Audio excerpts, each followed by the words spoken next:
திருப்பூர் மாவட்டம் தாராபுரத்தில் மன வளர்ச்சி குன்றிய சகோதரர்களின் சொத்தை திமுக பிரமுகர் அபகரிக்க துடிக்கும் அதிர்ச்சி சம்பவம் அரங்கேறியுள்ளது.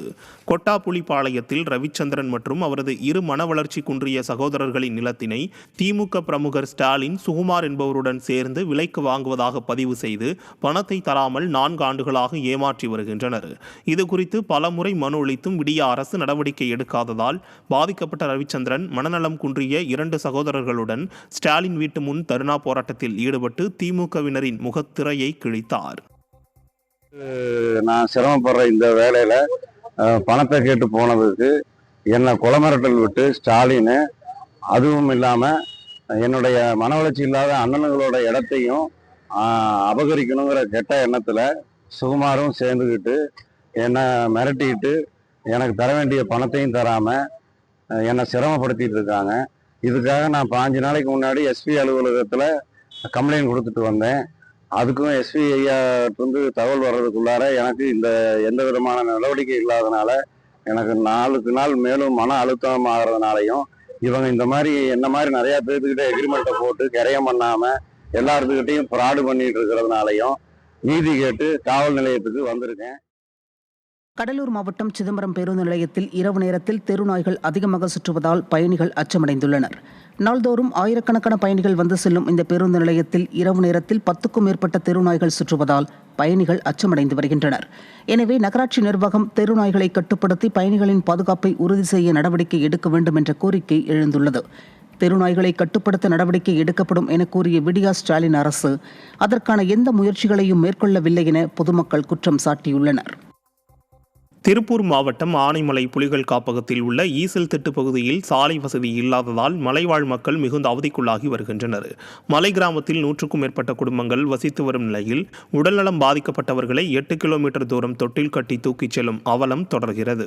இரவு நேரத்தில் பெரிய திருமன் என்பவரை மருத்துவமனைக்கு கொண்டு செல்லும் போது வனவிலங்குகளின் நடமாட்டம் காரணமாக தாமதம் ஏற்பட்டதாகவும், இதுபோன்ற சந்தர்ப்பங்களில் உயிரிழப்புகள் ஏற்படும் அபாயம் உள்ளதாகவும் மக்கள் தெரிவித்தனர். மலை கிராமத்தில் துணை சுகாதார நிலையமும் சாலை வசதியும் ஏற்படுத்தி தருமாறு மலைவாழ் மக்கள் வேண்டுகோள் விடுத்தனர். மதுரை மேலூர் அருகே பாரம்பரிய முறைப்படி வெகு விமரிசையாக நடைபெற்ற மீன்பிடி திருவிழாவில் மக்கள் ஆர்வமுடன் கலந்து கொண்டனர். கப்பன் சிவல்பட்டி உலகநாத அம்மன் கோவிலுக்கு பாத்தியப்பட்ட அதிகார கம்மாயில் நடைபெற்ற மீன்பிடி திருவிழாவில் சுற்றுவட்டார கிராமங்களைச் சேர்ந்த ஏராளமானோர் கலந்து கொண்டனர். பாரம்பரிய மீன்பிடி உபகரணங்களான கச்சா, ஊத்தா, கூடை உள்ளிட்டவற்றை பயன்படுத்தி கட்லா, கெளுத்தி, ரோக், ஜிலேபி உள்ளிட்ட மீன்களை சிறுவர்கள், பெண்கள் உள்ளிட்டோர் போட்டி போட்டுக்கொண்டு உற்சாகமாக பிடித்தனர். நாகை மாவட்டம் வேளாங்கண்ணி பேராலயத்தில் மாதாவிற்கு முடிசூட்டும் வைபவத்தில் ஏராளமானோர் பங்கேற்று வழிபட்டனர்.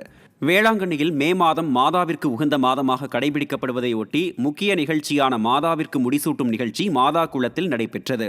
இதையொட்டி தஞ்சை மறைமாவட்ட ஆயர் சகாயராஜ் தலைமையில் திருப்பலி நடைபெற்று மாதாவின் திருவுருவச் சிலைக்கு தங்க கிரீடம் சூட்டப்பட்டது. அதைத் தொடர்ந்து மாதா குளத்திலிருந்து கீழ்கோயில் வரை அலங்கரிக்கப்பட்ட தேர்பவனி நடைபெற்றது. இதில் கிறிஸ்தவர்கள் ஏராளமானோர் கலந்து கொண்டனர்.